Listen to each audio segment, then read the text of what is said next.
ಅಮಾವಾಸ್ಯೆ ಹುಣ್ಣಿಮೆಗೆ ಹೆಂಗೆ ಹೋಳಿಗೆ ಕಡಬಾದು ಡಾನ್ಸ್ ಮಾಡ್ತಿರ್ತಾವ್ರಲ್ಲ ಹಂಗೆ ಮುಂಜಾನೆ ನಾಷ್ಟಕ್ಕೆ ಅವಾಗ ಇಡ್ಲಿ ದೋಸೆ ಬಂದು ಹೋಗ್ತಿರ್ಬೇಕ್ರಿ.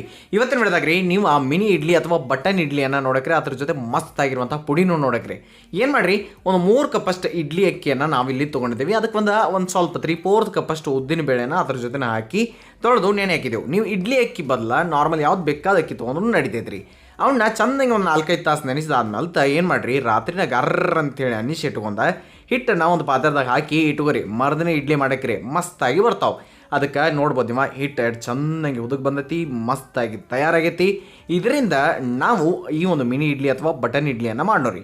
ಆ ಪ್ಲೇಟಿಗೆ ಸ್ವಲ್ಪ ತುಪ್ಪ ಹಚ್ಚಿ ಇದ್ರಾಗ ಎಲ್ಲದಕ್ಕೂ ಇಟ್ ಹಾಕಿ ಇನ್ನು ಸ್ಟೀಮ್ ಹಾಕಿಬಿಡ್ಬೇಕ್ರಿ. ಅವೇನು 5-6 ನಿಮಿಷದಾಗ ಸ್ಟೀಮ್ ಆಗಿ ತಯಾರಾಗಿ ಬರ್ತಾವ್ರಿ. ಇನ್ನು ಪುಡಿ ಮಾಡೋಕೆ ಒಂದು ಕಡಾಯಿದಾಗ ಸ್ವಲ್ಪ ಜೀರಿಗೆ ಅಂದರೆ ಎಣ್ಣೆ ಹಾಕಿಟ್ಟು ಅದ್ರಾಗ ಜೀರಿಗೆ ಹಾಕ್ರಿ, ಬೆಳ್ಳುಳ್ಳಿ ಹಾಕ್ರಿ, ಆಮೇಲೆ ಬ್ಯಾಡಗಿ ಮೆಣಸನ್ನು ಹಾಕಿ ಸ್ವಲ್ಪ ಏನು ಮಾಡಿರಿ, ಒಂದೊಂದು ಚಮಚದಷ್ಟು ಕಡಲೆಬೇಳೆ ಉದ್ದಿನ ಬೇಳೆಯನ್ನು ಹಾಕಿ ತಿರುವಾಡಿದ ನಂತರ ಸ್ವಲ್ಪ ಹುಣಸೆಹಣ್ಣು ಹಾಗೆ ಕರಿಬೇವು ಒಣ ಕೊಬ್ಬರಿ ತುರಿಯನ್ನು ಹಾಕಿ ಮಿಕ್ಸ್ ಕೊಟ್ಟು ಆದ್ಮೇಲೆ ಇದನ್ನು ಒಂದು ಮಿಕ್ಸರ್ ಜಾರ್ದಾಗ ಹಾಕಿರಿ.